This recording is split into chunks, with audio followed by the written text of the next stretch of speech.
Vamos a desarrollar el ejercicio número 22 de nuestro libro, de la unidad 2 de la termodinámica.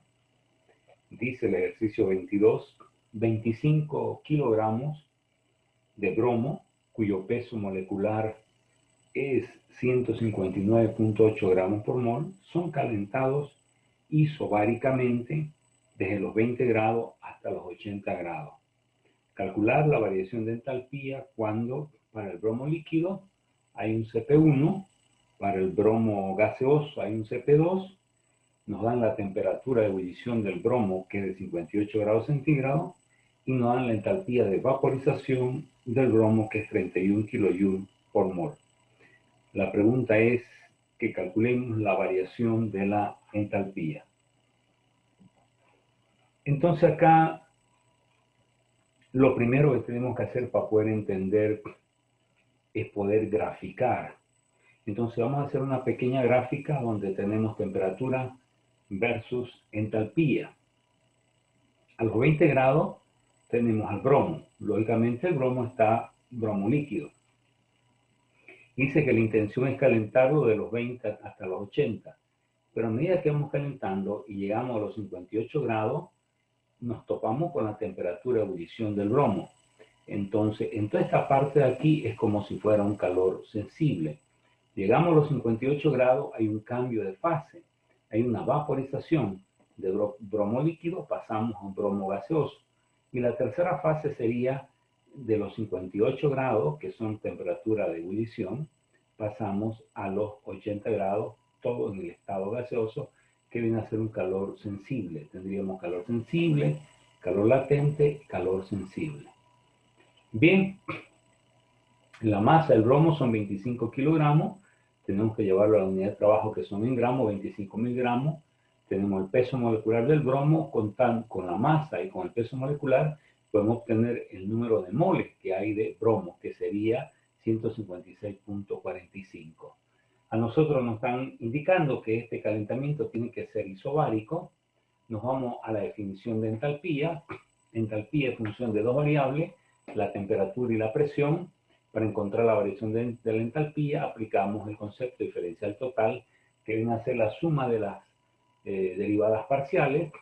Esta derivada de acá de entalpía versus presión a temperatura constante, todo esto es igual a cero por definición de proceso isobárico, porque esto se hace el proceso isobárico de P igual a cero. Por lo tanto, nos queda esta derivada por este diferencial, pero esta derivada es Cp. Entonces, para todo gas ideal, en este caso este gas, que se comporta prácticamente como un gas ideal, sería Cp de T.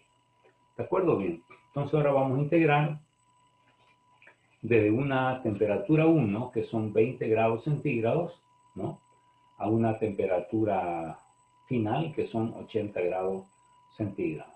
Entonces, cuando vamos calentando, mientras estamos de 20 hasta la temperatura de ebullición, tenemos un bromo líquido.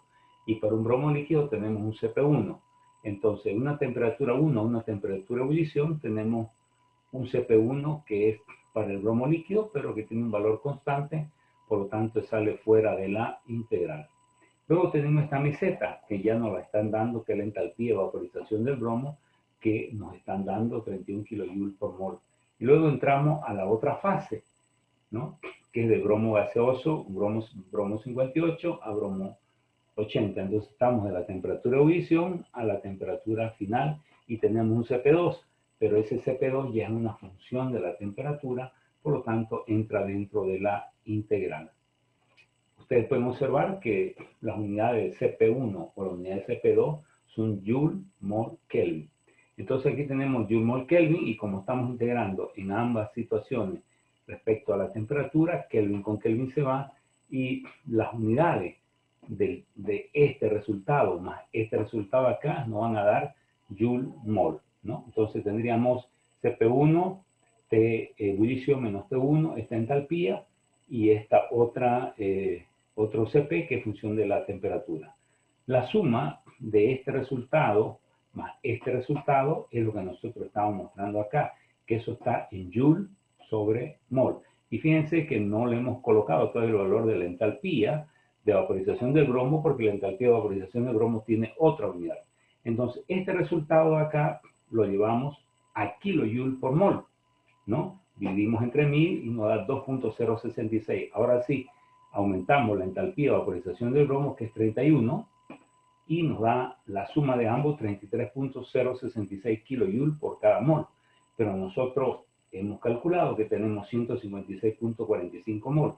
Multiplicamos por el número de mol y este viene a ser la entalpía necesaria cuando se lleva a 25 kilogramos de bromo de los 20 grados hasta los 80 grados. Entonces, ese sería el ejercicio número 22. Luego vamos a resolver el ejercicio número 35. El ejercicio número 35 es la aplicación de un ciclo. Y dice, un mol de un gas ideal monoatómico se somete al siguiente ciclo. Primera etapa, segunda etapa y tercera etapa. Y tenemos que encontrar las variaciones de contenido energético, las variaciones de calor y las variaciones de trabajo en cada una de estas etapas. Entonces, aquí también vamos a graficar. Tenemos la primera etapa, ¿no? Fíjense en la primera etapa que va de 4 atmósferas a 2 atmósferas y el volumen se va de 11.2 a 11.2. Entonces estamos ante un proceso isocórico. Entonces de la etapa A a la etapa B nos venimos isocóricamente, donde tenemos la presión 4 atmósferas disminuye a 2 atmósferas. Entonces estamos aquí prácticamente ante un enfriamiento de carácter isocórico, ¿no? Tenemos 546 grados acá Kelvin y aquí tenemos 273. Entonces aquí tenemos que ver que el gas se está enfriando. Entonces, como hay un enfriamiento del gas, el contenido energético tiene que ser negativo porque el gas se enfría, ¿ya? El trabajo en esta primera etapa es cero porque el proceso es isocórico. Entonces, cuando este gas, manteniendo su volumen constante, disminuye la presión, el gas lo que hace es ceder calor, por eso que el calor en esta primera etapa también tiene que salir negativo, ¿no? Entonces, en la primera etapa, el proceso es isocórico. Al ser isocórico, no hay trabajo, la variación de trabajo igual a cero, por definición de la primera ley, contenido energético es calor más trabajo, trabajo es igual a cero, por lo tanto, el contenido energético igual a la variación de calor. En todo proceso isocórico se tiene que dar siempre que el calor sea igual a la variación del contenido energético. Entonces, tendríamos CB de T, pero como el gas es ideal monoatómico, siempre que nosotros hablemos de un gas ideal monoatómico, el valor de CB siempre va a tener el valor de 3 medios de R, por lo tanto CP va a tener el valor de 5 medios de R. Entonces, aplicando estos valores que debemos nosotros conocer, de los valores tanto para un gas monoatómico, lo que es un gas diatómico, etc. En este caso monoatómico, 3 medios de R, el CB y CP 5 medios de R. Aplicamos acá, ¿ya? Y este resultado nos va a dar, estamos utilizando unidades de R en calorías. R en calorías es 1.987 calorías por Kelvin. Nos va a dar, como estamos integrando respecto a temperatura, Kelvin con Kelvin se va, y este resultado nos queda caloría sobre mol. Como nos están diciendo que tenemos un mol, multiplicamos por un mol y este resultado nos va a dar en caloría. Y fíjense que el contenido energético es igual al calor porque el proceso es isocórico. Como hay un enfriamiento, el valor va a ser negativo. Entonces aquí tenemos ya las tres energías calculadas en esta primera etapa. El trabajo que es negativo, el trabajo que es cero, porque es un proceso isocórico, el contenido energético igual al calor con este valor negativo. Nos pasamos a la segunda etapa. En la segunda etapa hay un proceso isobárico. Manteniendo la presión constante, hay una expansión, ¿no? Una expansión. Fíjense cómo el volumen aumenta. Y evidentemente, en la segunda etapa, manteniendo la presión, el volumen pasa de 11.2 a 22.4.